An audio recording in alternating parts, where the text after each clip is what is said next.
Welcome to another episode of How I Discovered My Gift. It's your host, David D. Simons. I'm honored and delighted to have today's guest on the show, Deanna Burgos. Welcome to the show. Hey, David, thank you for having me. I'm excited to be here. Absolute. The moment I heard your story, and which we're going to get deep into, I said, we have to have you on the show. I look at you as a hidden weapon in the digital marketing realm, and people need to know about all the amazing work that you and your company are doing to impact the lives of so many. So, Dana, if you could just take us through the journey, just take us how you got into this whole digital marketing space. Take us from, I want to start with, if you don't mind, into your childhood, through the journey and where you are today. Awesome. So I never imagined I would end up in anything related to digital marketing at all. I was that girl that had a plan since very little. I've always loved fashion. I used to sew and make my own outfits in high school and middle school. So that was the plan. I knew it I loved it. I knew it. So that's what I went to school for. I graduated from the University of Rhode Island with a fashion design and textiles degree. And that was the initial goal, start a business some way, somehow in that field. And life happened. I got married. We got pregnant. I got married pretty young. So the idea of moving to New York was out of the window because I didn't want to live in New York with a kid. So I ended up with a job in my town in the field, which that alone was a blessing because I live in Connecticut in West Hartford at the time. There's nothing related to fashion and in that scheme of things at all in this town. So to find that job was a blessing of its own, but it wasn't what I wanted to do. I was grateful for it, but I was bored. I used to be a technical designer, so I wasn't actually a designer at the time. And what that meant is basically do fittings every single day, measure the garments and sketch them out, flat sketches. And that was my everyday. And I was bored out of my mind. So after that, actually, we had our second daughter. And after my second maternity leave, I came back and actually the company actually started shutting down. So they were doing massive layoffs. And I got laid off. So a month after going back, I got laid off. So at that time, we were married, two kids, 2-year-old and a newborn. And we had just gotten our first home. So we were kind of like screwed. But with all that, I knew I didn't want to go back to a random job. And I've always had it in my heart that I wanted to have a business. I want to do something of my own. And I used to create bridal accessories, high-end accessories, and I was selling them at a bridal store in the past. So in my head, I was like, I'll just, I'm pretty techie. I can figure out how to sell online. And I made this beautiful website. I kind of learned all the Shopify stuff, the plugins. I'm pretty creative because obviously fashion design, it's the creative side of things comes pretty easy for me. So I made the website look all pretty and all the graphics and all that good stuff. I did a photo shoot myself. It was all, the whole thing was all beautiful. And I launched it and I couldn't get traffic to it. I couldn't get a sale. I would just go on the analytics every single day and it was crickets. So through that, I was like, there's more to this. Like there has to be more how to make this work. So that kind of led from one to another in terms of what I started kind of digging through and trying to figure out how to make it all work. I ended up getting an ad for how to start an online business seminar in our town. So I talked my husband into going. He was kind of not sure, but he came with me. And when we got there, it turned out to be affiliate marketing, which again, very new at that time. I had no idea what it was. But the initial promise was that it would teach you how to grow a business online, regardless of the business you have. At that time, my husband had started a cleaning company in the commercial field as well, so a local company. And I was trying to start my own thing. So we figured, why not? It will help both of us. So we took the plunge and we kind of dive into it. It was a high ticket affiliate marketing company. So it was a high ticket investment that we did. I think we paid like 20K for it. Mm-hmm. So we put all of that in credit cards. We kind of just took the leap of faith and it felt good. I knew in my heart that it was the right thing to do. So I had like prayed about it because that's the first time we've ever invested in something like that out of like college, other than Mm-hmm. college or like a home purchase. Right. Um, so we took the plunge. We figured we're young enough that if something goes wrong, we'll have time to rebuild. And we did. We joined and we started doing. Well, it was a lot. Once we joined, it was pretty scary because I realized it was nowhere near as easy as what it was made to seem. Mm-hmm. So I'm a perfectionist. I'm like that type A personality, and I'm like, all right, well, we already took we made the decision, we paid, we joined, like we have to, like there's no other option, like we have to just figure it out. Mm-hmm. So I started kind of like searching what all the like high affiliates were doing, trying to understand what's happening, what they're doing. And I kind of started breaking down the pieces of how it all worked. So we kind of started mimicking what they were doing, Yeah. using, the whole concept of like, don't reinvent the wheel, like follow someone that's doing it and just Right. mimic it. I wasn't copying it, but I was using it as as a blueprint. Mm-hmm. And that started working. And then we realized that the people who were actually succeeding were the ones actually paying mentorships, so actually really learn and get the additional help. So we decided to do that too, and we did. And then that was the second investment. So it was like really like we're really going on a whim here. Like either this works or it doesn't work at all. Like we're screwed. And I learned a How much ton. was that second investment? So the initial investment was like, I think I said 20,000 first. No, it was Mm-hmm. 15,000 the initial Mm-hmm. investment, and then the mentorship was 20,000. So it was Okay. like about Adding up. 35 within both. Yeah, so it started adding up quickly, and obviously, as we all know, we have to have traffic. So we went into the Facebook ads route. So that's how I kind of got into the world of Facebook and understanding offers, like how to bring people into your funnel, and then like down, selling them into your higher ticket and the nurturing and all of that good stuff. So that was like my first experience in kind of understanding that world, because I had no clue about any of that prior to that. And we started actually doing well. Like, I would wake up every morning and send out my daily email and like another email at nighttime. And I started seeing the momentum of people, being drawn to us and responding back and actually purchasing. And it was going great until it didn't. Mm. So the company ended up getting shut down by the FTC, the affiliate company. Okay. And at that time, we were already on pace to receive. Well, actually, we had met the quota of selling the minimum. There was like a reimbursement promise guarantee. So if you sold a minimum number of um, packages, you would get your reimbursement back, as well as on top of that your commission. So we had met those quotas. So we were supposed to get our 15,000 reimbursement plus all the high ticket commissions in the back end. So I think we were expecting like about a 100K payout or something like that. Like it was pretty, yeah, like that was the first time we started like seeing like 20K checks come in and like another take 10K check. We only got, I think, 30,000 in commissions, because the rest of the difference was scheduled to be paid out on the week after the company shut down. When it got shut down, they froze everything. So overnight they froze everything and there was no communication. The websites went down. So we were like totally at that point like screwed. Like there was nothing we can do. So at that point, we were still not in terms of a break even. We were like with that payout, we were going to be very close to it, but not a break even or profit yet. Mm. Obviously, we knew going into it that it was going to take time until we gain momentum, broke even, and continue profiting. Yeah. But unfortunately for us, with all the investment, the upfront investment, and the marketing spend, and no commissions, we were left with like about 200K in debt or so. Wow. Yeah, so it was no fun.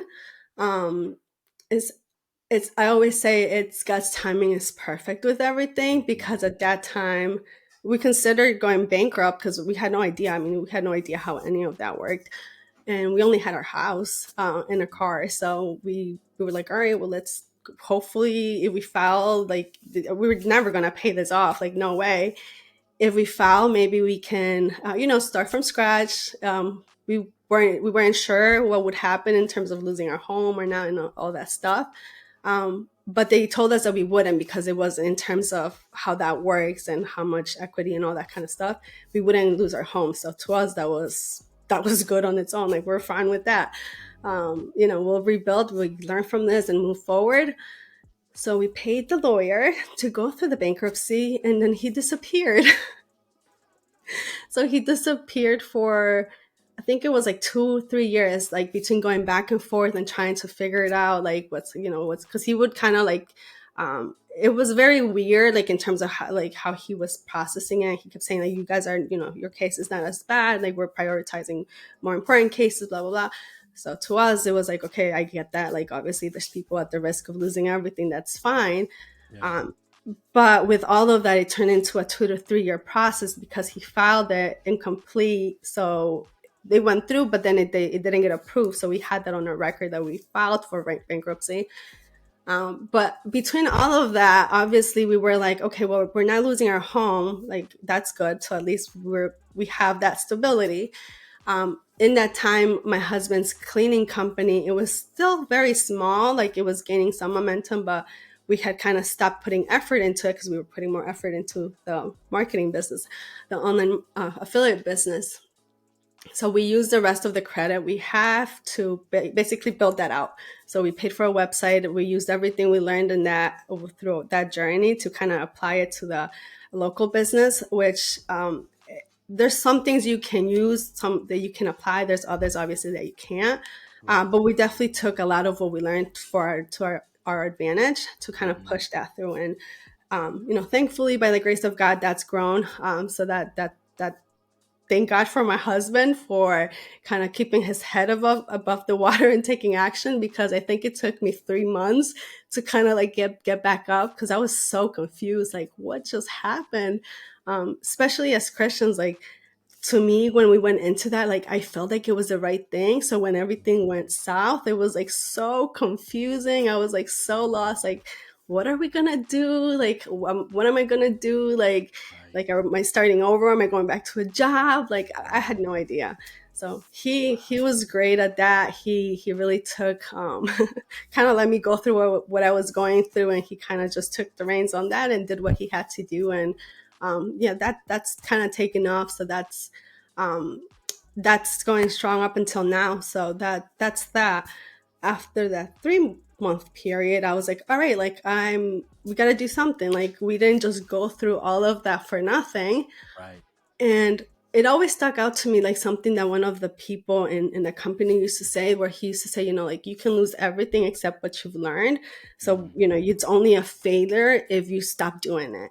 So that kind of kept ringing in my ear. I remember I spoke to like, there's a pastor, I can't recall his name right now, that I follow, that was like very into business and stuff.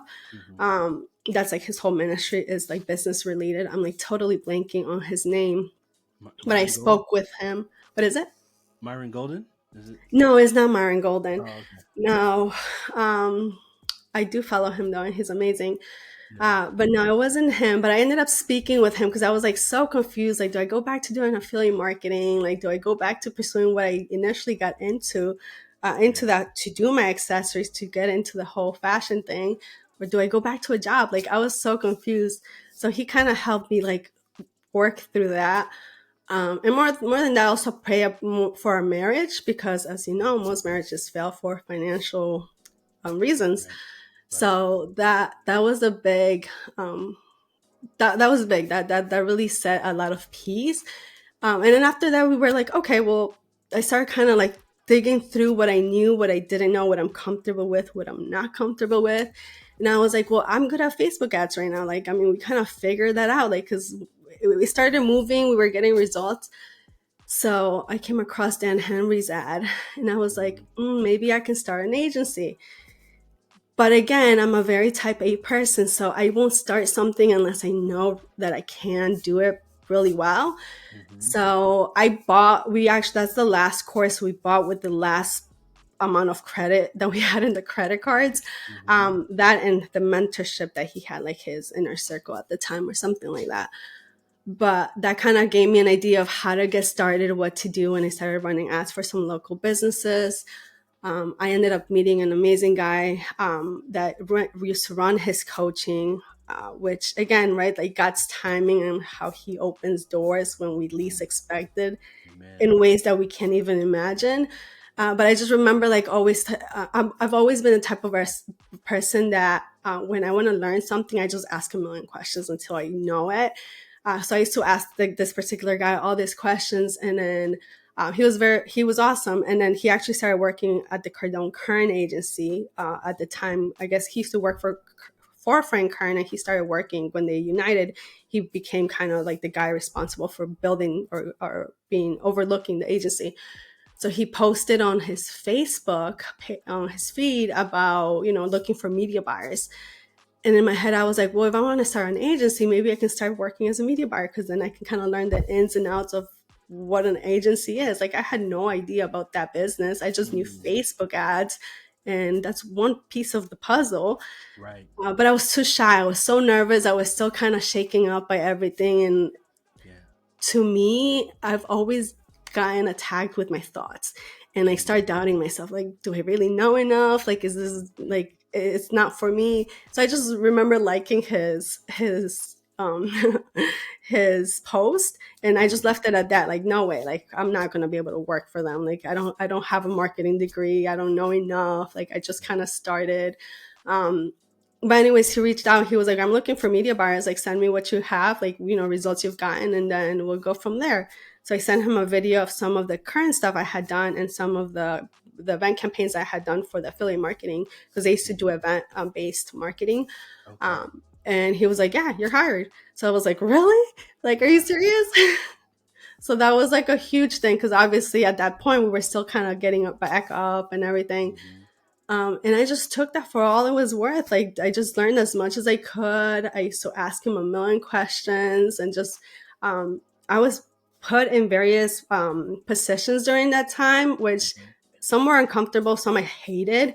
But I knew my ultimate goal was not working there; it was starting my agency. So I kind of did that, and like, I was okay with doing that in purpose, because I Right. wanted to kind of understand what happened in each position, how everything works, and all that good stuff. Um, but he was great. I mean, is Hernan Vasquez is his name. I used to ask him a ton of questions, a million questions, until he put me on timeout. Literally one time, he was like, "That's it. Like, you're timed out for like the next 3 hours."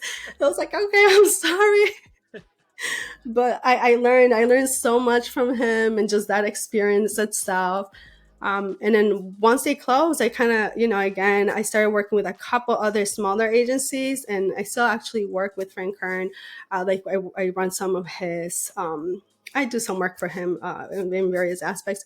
But it's been awesome. And then after that, I was like, all right, I understand how this works now. I understand the whole concept, the whole client relation building, and how to get the results. Because that was my biggest thing. I don't want people paying me if I know I can't deliver. Mm-hmm. So I was so and it's very different, right, from kind of the culture of a lot of gurus, who is just like, just go and then just get started, and you move as you go, you improve as you Right. go.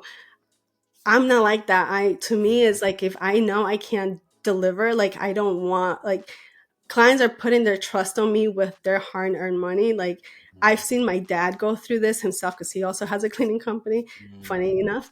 But I've seen their side of things, when, like, they put their hard earned money, and it's, people get taken advantage. So I didn't Right. want that. I didn't want to do that until I knew I could. Right. So after that, I was like, all right, like, step by step, and let's start building this. And that's kind of how we got into it. I still haven't gone back into fashion design. Maybe someday I will, but I love this. It's a good mix um, I've always liked business, but the whole Mhm. running ads, like being creative with your strategy, like I think that's where like the creativity ties into it. Right. And I love it. Wow. Wow. So that's kind of my So many story. takeaways. I know I love it. So many takeaways from your story, right? So I'm just gonna recap a few Yeah. points for listeners. Uh First thing was, you just said, you know what? We're gonna follow our gut, right? You said I'm gonna follow the gut. And you felt like God was leading you towards a way of towards this. You said you felt like it was the right opportunity, but when you went through the trial, it was like, did I make a wrong mistake? But the reality was you felt the right thing. This is like your for because we do reference a lot of the Bible. This is Hmm. like your Joseph in the palace to the Yeah. in the pit to the palace moment. So you went through the pit, and then you had to go through this dark place. I can imagine, just not knowing how things were going to get taken care of, how you're going to pay back this 200K of debt, and just wondering if you're going to lose your house. And then you get an opportunity, and what I love about it is you said you were, there was a shyness, but you still said, you know what, I'm just gonna put my toe in the water. I'm gonna just put a little bit, even though there's doubt and kind of nervousness and shyness. So I'm gonna just put my toe by liking, and that one like Yeah. changed your life, Yeah. right? Like, because they got to see your opportunity, but in the midst, just like Joseph, you were getting prepared for the next level. In the story with Joseph in the Bible, he had interpreted dreams for the baker and the cupbearer and other people, and he was preparing. He was using his gift in a way to serve other people, and you were doing that for Mhm. local businesses, and then you get this opportunity to do it on a larger scale, and you flourish and you shine, and it's elevated to your gift. So with Yeah. all that said, what is your most dominant gift, Diana? What would you say is your most dominant gift? Um, that's a hard question to answer because I'm like very hard on myself sometimes. And it's so easy to focus on like the negative things or like the weaknesses. And I don't, it's funny, that's what something one of my coaches is helping me with, like just pay attention to the wins and like the development and all that stuff.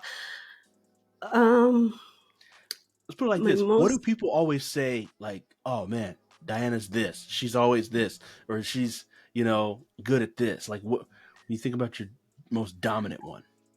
I think it comes down to like honesty and loyalty. Obviously, like Mm, we're in business, but and in this space, it's so easy to, upcharge or take advantage sometimes. I'm not like that. So everything I do, it always goes back to who I serve first. Is it's not people, it's Jesus. So I mm, think my and it's funny because it's something that works sometimes for the good of things for us, but sometimes it can also kind of, it's too much honesty can go the other way. understood. But I think it was probably that. At the end of the day, that's what makes me different, and I think the people who Mm, work with me see that. wow. So take us through the weave of this, right? So as a child, did you notice this as well? Is that, have you always been like the like there's a certain honesty, a certain loyalty that stood out that you can remember, or certain stories you can think about that correlate to that?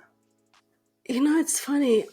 Always honesty. So I mean, thinking back to like when you're teenage years, like boyfriend, girlfriend, getting cheated on. I hated Mm, lies. I hated mm, lies. So I think that's where like it comes from. Um, Actually, when my husband, we actually went to some high school. uh-huh. Totally would never have thought I would marry him, but I went through a bad breakup, and I used to go to him, and he has to give me advice and like help me and stuff. And I used to love his honesty, like just how raw and just how honest he was. Mm, Um, but yeah, I don't, as a child, I can't think of something specific. I would say mm, more so like within that stage, like, the teenage years yeah, with friends, like, all that messiness that happens when you're a teenager with good friends, bad right. friends. But that was always one thing, like, loyalty and honesty above everything Wow. to me. That's awesome. That's awesome. And so you said it plays into the business and with leads upward in your company, because you don't want to work on something unless you can prove a result for somebody, and that's, like you said, that's very rare in this digital marketing space. Could you speak on some of the results that have happened for clients working with you, and what does that look like? How are you able to say, you know what, I think I can help you, or I don't know if I can help you? What how does that process go for you? Yeah. So, and before I take on any clients, we always, and it's funny, right? Again, in terms of how different agencies do it, I hate sales. I hate selling. I hate feeling like I'm convincing you to do something. So I don't do that. We do an audit. So that's the first step. If you come to me, you're looking for services, and you know, well, if you fit the criteria, because we do have a criteria in terms of who we work with. We're a scaling agency, so you do have to have a proven concept, proven product. But we start with an audit, and then based on that is where we kind of understand, okay, where your business is, can we actually help, or you know, or can we not? Like sometimes there's been times where it's just something I won't be able to help in terms of where they are or the type of business it is. And also the niche. I'm Christian, so for example, working with certain niches like is just something that I couldn't do, not because of discrimination or any of that, but it's because if I don't believe in it, I there's no sense in you paying me, because I won't be able to actually deliver and be honest with trying to do the best to sell your service. So that's always what we start off is with an audit, and then based on that, then it becomes a conversation walking you through what we're seeing, because at the end of the day, if you got enough value from us, whether you work with us or not, then you know we've done our job, and usually it works for us. But that's kind of how we use that in our business. And you know, we're pretty honest. If we see opportunity of growth, if we see that we can help, if we're aligned in our values, then we move forward, and if not, then it's just you know, I've learned to say no. Wow, major respect. I mean, it's your honesty and loyalty gift has served you well, and and it's all through your business. So, what is that criteria, right? Just for somebody listening, Mhm. thinking like, I love what Diana's saying. I'd like to work with her. What is that criteria?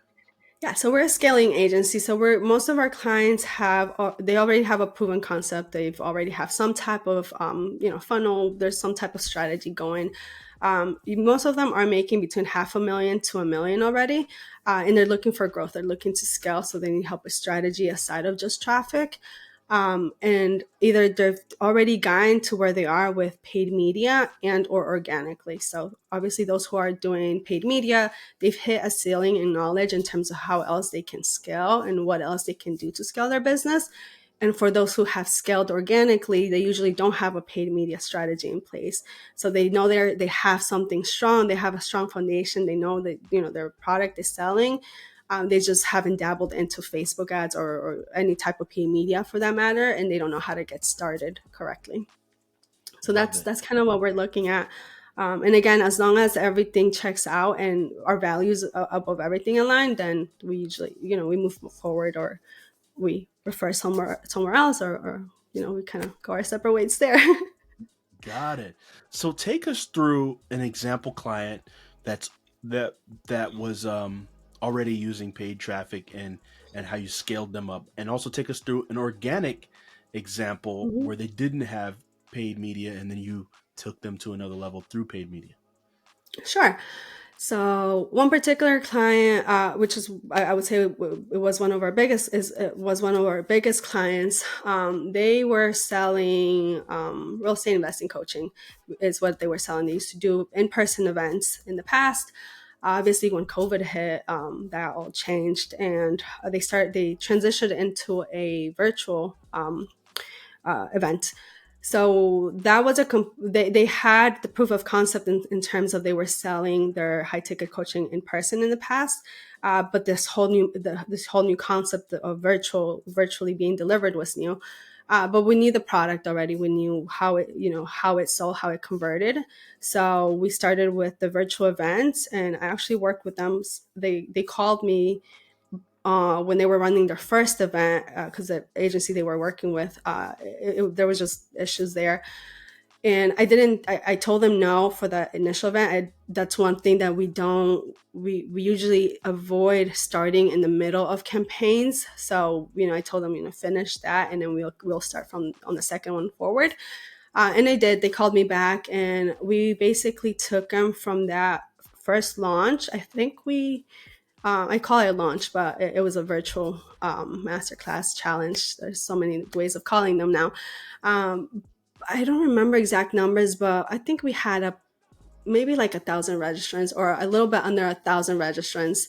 That was the first one, and we worked with them in the period of 3 years. We took them from, I think the first year they made about 5 million. Second year we scaled them to, I want to say somewhere close. These are rough numbers, but like 15 million. And the third year they closed 30 million. Again, rough numbers, but in the transition of the 3 years, they basically made 50 million in back end sales. Obviously that's not netting profit, but in sales. Amazing. So that I Amazing. think, yeah. And again, part of what we did was is not just traffic. So we're not a traffic agency. It's strategy. So kind of again, the creativity part of it, that's my part, that's what I Yeah. love. So it's kind of walking them through, okay, what's working, what's not working, how can we improve it, what can we add, what do we remove. And event by event we just kept on perfecting it, and they had great success. Wow. So the nitty gritty detail is is is where you really excel to really point out those fine tooth Yep. things that need to be adjusted from whether creative or copy and all of those Right, things to help. because Mhm. absolutely, because here's the thing, right? I mean, when we're doing paid ads, Facebook ads, YouTube ads, whatever traffic you're using, that's like one piece of the puzzle. Like, and it's only going to reflect on what's working or not working. So it's really understanding and looking at everything with a bird's eye view to understand where's the bottlenecks and what needs to be fixed in order to actually accomplish what we want. I So love that would that. be the example for paid ads. Um, with someone who had already a paid strategy but just transitioned into a new approach. I love when I work with people who have grown organically, because it's a completely different thing. So that particular client scaled through cold acquisition to that extent. And obviously numbers and ticket prices, like, it made sense. When I'm working with people who have organic growth, and they're starting their paid strategy, it's a little different. um, I have a particular client who I love working with her. She has an awesome coaching business, and she's a Christian coach as well. So again, like the values, the it's easy to write and to advertise when you have the same values and the same understanding. Right. Um, but her account is a little different. So again, she's grown organically. She's been doing in the past, again, similar workshops, where she has no problem getting like 500, 800 people into her workshops organically, which is amazing. That's rare. They have yeah, exactly. They have, I always tell them that like they are rock stars when it comes to like their back end, because it's amazing. But with them, we've started introducing their paid strategy. So now, instead of getting 500 to 800 people, we're doubling the registrations. So we've done a little bit of lead gen aside of just direct to sell campaigns to get butts in the seats for these virtual events. But they're doubling their growth, because now again we're running traffic and it's only amplifying what's worked in the past through organic. I love Mhm. this. This is so awesome. I mean, so how did you decide, from when you were in the moment of, you're an affiliate, then you got into working, learning, getting under the tutelage of Dan Henry and your mentor Vasquez. Um, um, how did you decide you were going to go into a scaling agency as opposed to what most agencies do and they just become, because you could have stayed, I think you were doing some local, you could have just Yeah. said, I'm going to just do what everybody else does. Yeah, so it's I think that's where I was very um was very lucky to have been had the opportunity of working in different agencies, working with a lot of different clients, because we always hear like, niche down, niche down. And at first, I thought I wanted to do that with local businesses, because again, my husband has a local business, my dad has a local business, um, but it wasn't as fun. I didn't enjoy it much.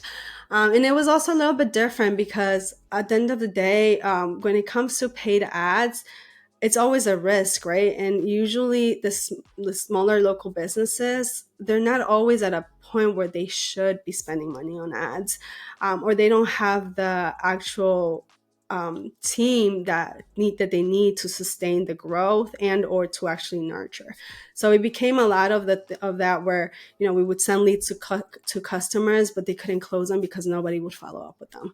Mm, Um, and it required a little bit more in terms. So when I started looking at that, there's totally a big opportunity there in terms of becoming the expert in that specific niche and help them build the back end. But it just got into a little bit more than what I enjoyed at that point. So mm, I knew that wasn't for me. When I was working in various agencies, the Cardone Current agency as well, I had the opportunity of working in a lot of different accounts, so of all type of niches, mhm, because as we all know, like they're very big with numbers, bringing in new people. So I just worked with a lot of different accounts, and I was able to realize the type of clients that stayed and the type of clients that don't succeed. And that was a big difference. Again, right, like it's hard to deliver results when I'm approaching paid ads with a very slight small budget and or with the only budget I have, and to meet the expectations of business owners of wanting an immediate ROI immediately with paid ads, it's really not feasible. mhm. It's not impossible, but it's really not the reality of it. Yeah. um, so at that point, I knew that I had to either choose, okay, am I going to be either I just take anyone for the sake of taking them, and or which I don't like that. Two, I become like a launch agency and help them, which is similar to what you have, right? Which where you're Mhm. actually building the back end and helping them get started, which I Right. also didn't necessarily like that. Mhm. Or then I was like, okay, find clients who are, because there's a lot of people out there who've done it, right? Like they've gone through the rush of getting it all going and started, but then they hit a ceiling in terms of what they know and what else they can do to scale. So I was like, that's what I like. That's like my Mm, sweet spot. So that's kind of how mm. the idea of that kind came about. Wow. I look at you like a digital marketing surgeon, right? Like you're a specified surgeon. You've already gone to the general doctor. The doctor can't help you anymore. Go see Diana to get operate on you and take you to another level. I I love it. love that. So That's, so this is phenomenal. I think you're helping a couple of people here. You're helping small businesses, but you're also helping agency owners that could be listening to this, thinking about really find your area, and yeah. not just find your area, find where you can really get clients a result and take their Yeah. exponential success. And you found yours was within the detail component of scaling. Now, um, what would you say to those who like? I want to go back to the small business owner because that's a Hmm. big thing that nobody really talks about in the industry. Right. The results and expectations, and like let's talk budget, let's talk numbers. Hmm.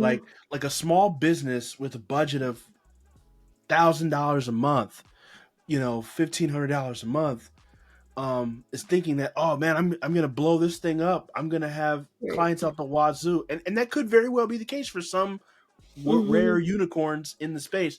But talk to us about this whole thing, because people think that paid ads is just the ultimate solution. It's like it itself provides all the solution when we both know it's not.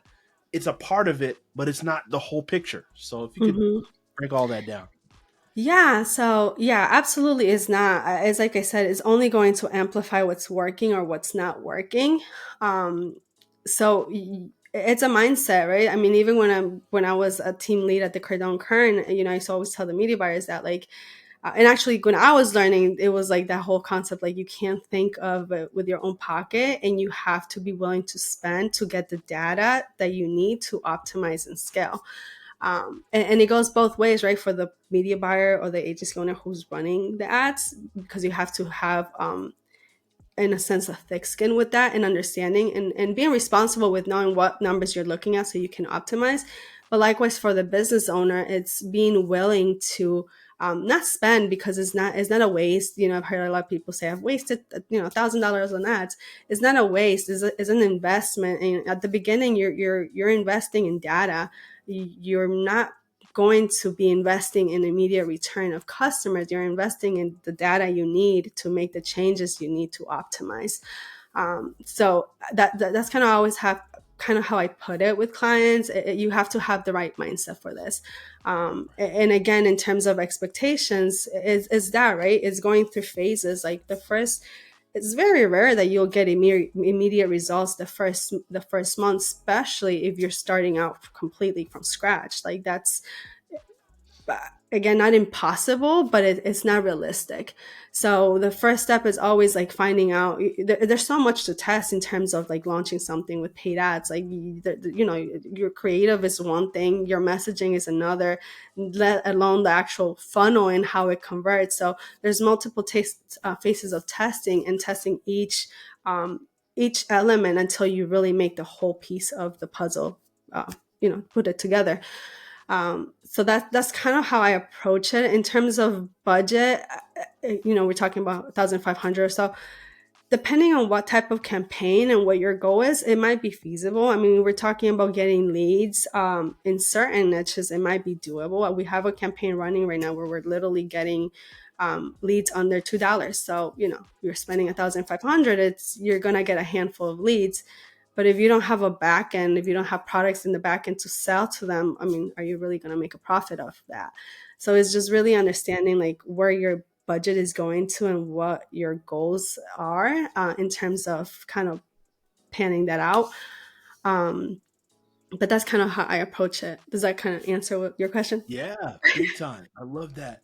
Um, so, Deanna, I want to take a step back and go back into your journey as Mhm. the development process, because to get to where you are today, to have the successful agency you have today, you did a lot of mind work, you did a lot of spiritual work, you did a lot of development that nobody will ever see, right? That's Right. behind the scenes. So can you talk about, like, yeah, it's one thing to have an agency, build a success, become successful, and doing the work that you're doing, but there's a lot of hurdles you had to overcome in the journey across the process.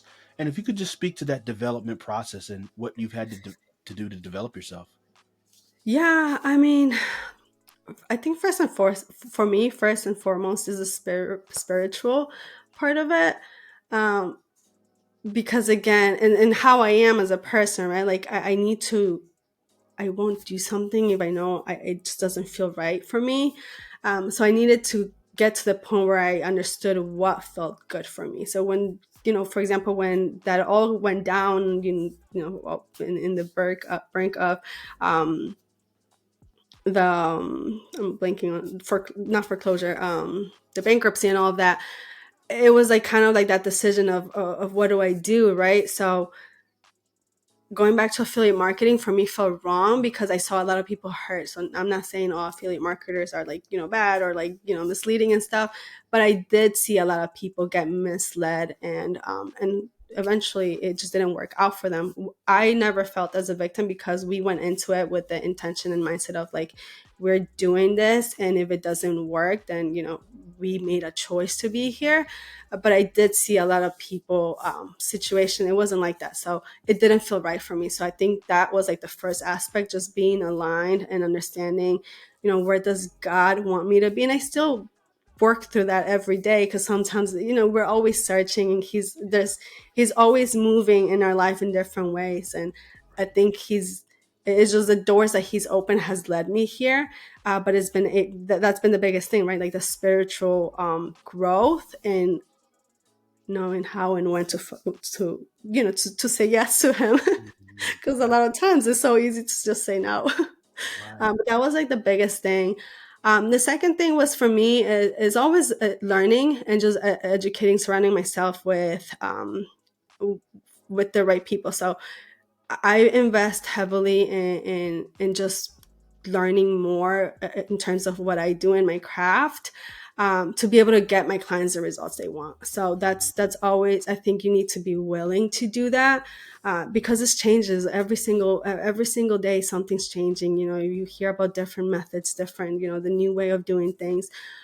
So I'm always looking at, you know, who, you know, I'm not so much of a course person, but I like masterminds, I like small groups. I'm always looking at where to join and what to do, to just keep being surrounding myself with the people who are knowledgeable in the places I need to be.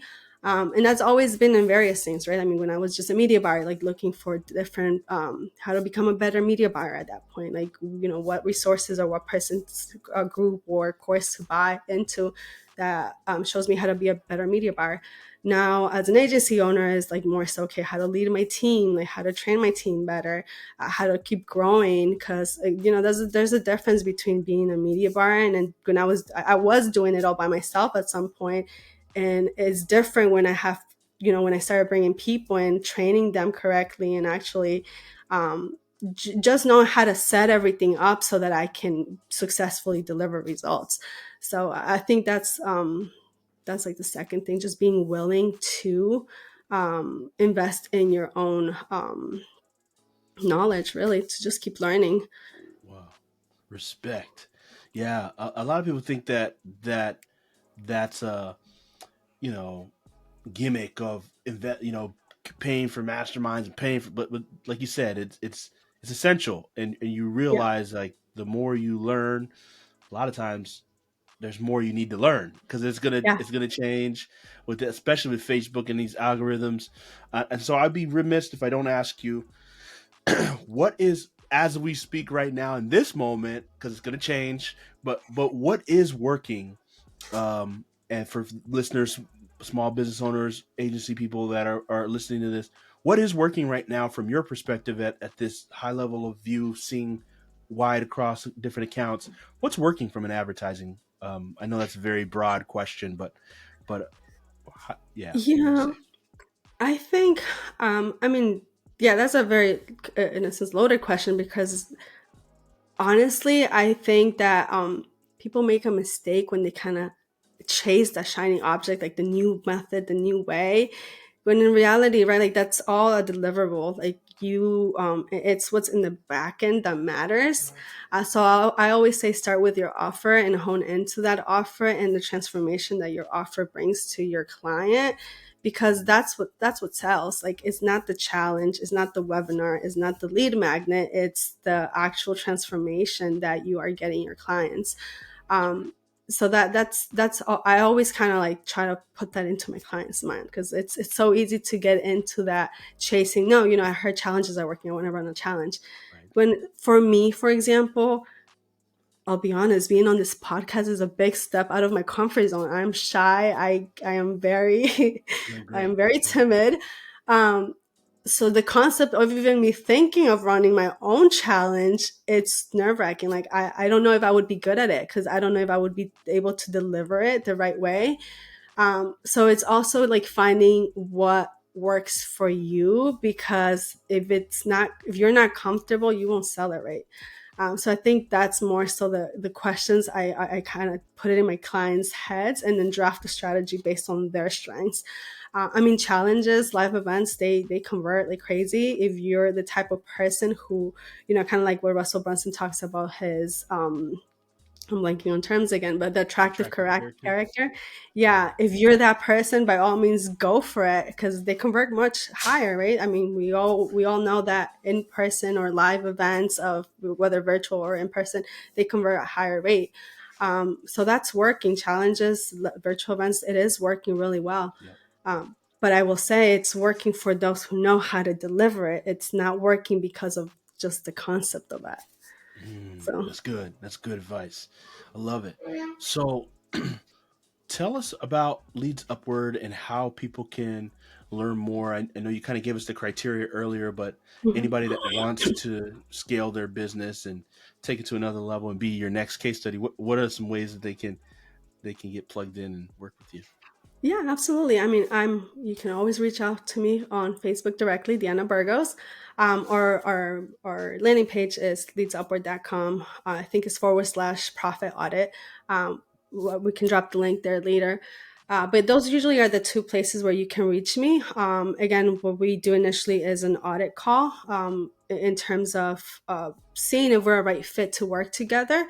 But that's basically the first step. And the way I put it is like, if you have a proven offer, if you have a proof of concept, and you're looking for a growth partner, because I don't refer to ourselves necessarily as an agency. I am not a traffic agency. I am a growth partner, and that's what we're looking for. We're looking to partner with the right business owners who want to grow and who want to build a partnership to actually make that grow, because it's a win-win. If they grow, we grow, and we're both happy. So Beautiful. I love that. Deanna, we always ask uh, a question on the show that you weren't prepped for, but I think you'll do an amazing job with. And that question is, what's the difference between one's gift and one's purpose? One's gift and one's purpose. yeah, that's a good question. Um, I think, I'll be honest. I'm still trying to learn that, because it's like I said, if I think back on my journey, I would tell you my gift was fashion design, right? Like the sketching, the drawing, the creating. I made my best friend's wedding dress. I'm gonna make my sister's wedding dress. Um, I was gifted at that, but through my journey, I've realized that that wasn't my purpose. So I'm still figuring that out. But I think it comes down to, I've never thought of this, but that's a really good question. But I think it comes down to just learning to be more in tune with not what you want, but with what God wants for you. Because, like I said, I would have never. I actually applied to go when I was in when I was going to school for fashion design. My dad couldn't pay for my junior year, so I had to take that year off. I went back and I finished. I caught up in the next year, so I graduated on time. But throughout that time, I realized I liked business and I wanted to double major in business. I didn't have the chance. I actually applied to get a master's in business after that, and they said no because I had no business major and I had no business no business background. So they said no. So I always thought like, okay, well, that's not for me. But it's interesting to see again, right? Like I always thought the fashion. I never even intend to have a fashion business. I wanted to be that fashion designer or fashion stylist in New York. Like that was like the dream job, but it's not what God had for me. So I'm still learning that in terms of your gift and your purpose. Uh, but it's been through that, like listening and kind of allowing Him to guide me towards where He wants me. Yeah. Wow. Instead of styling outfits, you're styling offers and Yeah, styling. I love that. I love that. I've never thought of that. That's awesome. Yeah. This is Yeah, so awesome, awesome, Deanna. Thank you so much for just sharing your story and using your honesty and loyalty gift to just pour into those that are hearing this. So anything I didn't ask you about that you just want to touch on, or do you feel like you covered everything? I think you covered a lot. You did an awesome job, and thank you for having me. I was very shocked. So again, I didn't even know if you would want me on the show, but Of thank you for course. having me. It's been awesome. And no, I think you covered all of it. Awesome. Well, thank you so much for pouring your heart to the people, and we appreciate you. And keep shining. Thank you. You too.